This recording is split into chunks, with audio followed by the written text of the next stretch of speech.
नमस्कार, मैं हूं आपके साथ स्वाति और आप देख रहे हैं विंध्या टाइम्स का खास प्रोग्राम बुलेटिन। रीवा में आज उस समय हड़कंप मच गया जब नवीन न्यायालय परिसर को बम से उड़ाने की धमकी मिलने की सूचना सामने आई।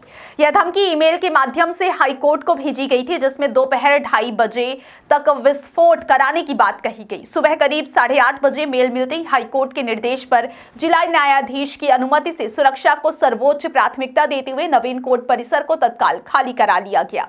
न्यायाधीशों, अधिवक्ताओं, कर्मचारियों और आम नागरिकों को सुरक्षित बाहर निकालते हुए पूरे इलाके को पुलिस छावनी में तब्दील कर दिया गया।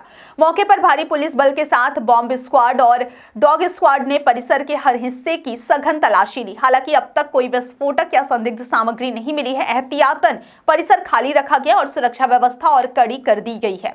वहीं पुलिस और साइबर सेल की टीमें धमकी भरा ईमेल भेजने वाले अज्ञात व्यक्ति की पहचान और मेल की तकनीकी जांच में जुटी हुई है। प्रशासन ने आम नागरिक से अफवाहों से दूर रहने और सहयोग करने की अपील की है। फिलहाल स्थिति नियंत्रण में बताई जा रही और सुरक्षा एजेंसियां पूरी सतर्कता के साथ निगरानी बनाए हुए हैं। रुक करते हैं अगली खबर की ओर, जहां मऊगंज में दिन दहाड़े कार सवार ठगों ने एक बुजुर्ग को झांसे में लेकर उनकी जेब से 22,500 रुपए ठग लिए और मौके से फरार हो गए।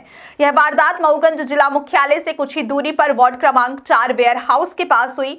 पीड़ित हजारीलाल गुप्ता अपने भतीजे की शादी में उधार लिए गए जेवरात का भुगतान करने के लिए प्रदीप ज्वेलर्स जा रहे थे। तभी रास्ते में कार सवार युवकों ने उन्हें रोककर पहचान का नाटक किया, हालचाल पूछा और चाय पीने का प्रस्ताव दिया। मना करने पर ठगों ने कार के शॉकअप खराब होने का बहाना बनाकर जांच के नाम पर जबरन उन्हें कार में बैठा लिया और कुछ दूरी पर उतार कर तेजी से फरार हो गए। जब बुजुर्ग ने अपनी जैकेट की जेब देखी तो 22,500 रुपए गायब थे। पीड़ित ने शोर मचाया, लोग जुटे, लेकिन तब तक ठग आंखों से ओझल हो चुके थे। घबराया हुआ बुजुर्ग सीधे थाने पहुंचा, जहां पुलिस ने रिपोर्ट दर्ज कर जांच का भरोसा दिया। अब बड़ा सवाल यह है कि क्या मऊगंज में दिन दहाड़े ठगी करने वाले बेखौफ हो चुके हैं? देखना होगा कि पुलिस इस मामले पर क्या कुछ कार्यवाही करती है। क्या नाम है आपका? हजारीलाल गुप्ता। क्या घटना घटित हुई आपके साथ? अब यहाँ से पैसा लेके गए उमेश सोनी के दुआरे पर। उमेश से राम रहाई भाई, इतने में वो आया गाड़ी वाला तो बोला भैया कहाँ हाल चाल है। हम कहीं हाल चाल ठीक है, कहीं ना और भैया हर इनके हाल चाल हम कहीं सबके ठीक है।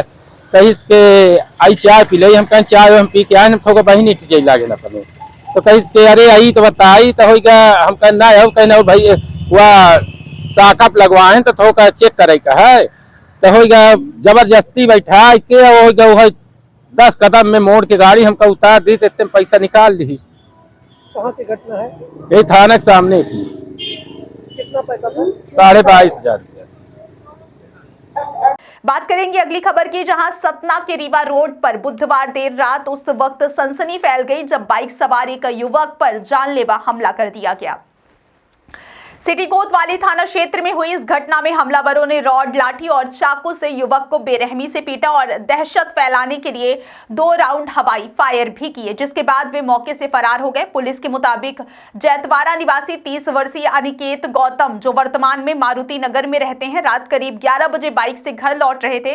अभिनंदन रेस्टोरेंट के पास एक फोन कॉल आने पर वे रुके ही थे, तभी 3 बाइकों पर सवार आधा दर्जन से अधिक बदमाश वहां पहुंचे और करीब 10 मिनट तक उन पर हमला करते रहे। हमलावरों के भागने के बाद स्थानीय लोगों ने तुरंत पुलिस को सूचना दी और घायल अनिकेत को ऑटो से जिला अस्पताल पहुंचाया गया, जहां उनका इलाज जारी है। गंभीर हालत के चलते फिलहाल वे बयान देने की स्थिति में नहीं है, जिससे हमले की वजह साफ नहीं हो सकी। सूचना मिलते ही सीएसपी डीपी सिंह चौहान और टीआई रावेंद्र द्विवेदी अस्पताल और फिर घटनास्थल पर पहुंचे, जहां पुलिस ने पूछताछ शुरू की। आसपास लगे सीसीटीवी कैमरों के फुटेज खंगाले जा रहे और मौके से मिला एक चाकू जब्त कर लिया गया है, ताकि आरोपियों की पहचान कर जल्द गिरफ्तारी की जा सके। बात करेंगे अगली खबर की, जहां सीधी जिले के ग्राम हत्था में प्रशासन की अचानक हुई छापामार कार्रवाई से मेडिकल स्टोर संचालकों में हड़कंप मच गया है। तहसीलदार के गाँव में पहुंचते ही कई दवा दुकानों के शटर गिर गए, जबकि कुछ संचालक मौके से फरार हो गए। रामपुर नेकिन तहसीलदार आशीष मिश्रा के नेतृत्व में स्वास्थ्य विभाग और पुलिस की संयुक्त टीम ने जांच के दौरान नियमों के गंभीर उल्लंघन पाए जाने पर राजा मेडिकल स्टोर सहित एक अन्य बिना नाम और पंजीयन वाली मेडिकल दुकान को सील कर दिया। कार्रवाई के दौरान राजा मेडिकल स्टोर में बड़ी मात्रा में अमानक, एक्सपायरी डेट की और प्रतिबंधित दवाएं मिली। वहीं छोटे बच्चों को बिना डॉक्टर के प्रिस्क्रिप्शन के दवाइयां देने की बात भी सामने आई, जिसे स्वास्थ्य के लिए गंभीर खतरा बताया गया। इसके अलावा एक अन्य दुकान पर ना तो नाम लिखा था और ना ही वैध पंजीयन संबंधी जानकारी प्रदर्शित थी, जहां भी गंभीर अनियमितताएं पाई गई, जिसके चलते उसे भी सील कर दिया गया है। कार्रवाई के दौरान 2-3 अन्य मेडिकल स्टोर संचालक टीम को देखकर शटर बंद कर फरार हो गए। फोन कॉल का भी कोई जवाब नहीं दिया गया। तहसीलदार आशीष मिश्रा ने बताया कि लंबे समय से प्रतिबंधित दवाओं की बिक्री और बिना पर्ची दवा देने की शिकायतें मिल रही थी, जिसके बाद एसडीएम शैलेश द्विवेदी के निर्देश पर यह कार्रवाई की गई। बात करते हैं अगली खबर की, जहां रीवा में फसल की बुवाई कर चुके किसान खाद की कमी को लेकर भारी परेशानी में नजर आ रहे हैं। आवश्यकता के अनुसार खाद न मिलने से आक्रोशित किसानों ने बुधवार को गुड़ क्षेत्र में सड़कों पर उतरकर चक्का जाम कर दिया। जानकारी के अनुसार गुड़ क्षेत्र के किसान खाद खरीदने के लिए गुड़ विपणन केंद्र पहुंचे थे, लेकिन वहां खाद उपलब्ध नहीं होने पर नाराज होकर उन्होंने रीवा सीधी नेशनल हाईवे 39 पर बीच सड़क में बैठकर मार्ग अवरुद्ध कर दिया। चक्का जाम की सूचना मिलते ही पुलिस और प्रशासनिक अधिकारी मौके पर पहुंचे और किसानों को समझाइश दी। किसानों का कहना था कि बीते कई दिनों से विपणन केंद्र के चक्कर लगा रहे हैं, लेकिन उन्हें खाद नहीं मिल पा रही है, जिससे फसल पर संकट खड़ा हो गया है। मौके पर पहुंचे एसडीएम सुधाकर सिंह और तहसीलदार ने किसानों को पर्याप्त मात्रा में खाद उपलब्ध कराने का आश्वासन दिया, जिसके बाद किसान सड़क से हटने को राजी हुए।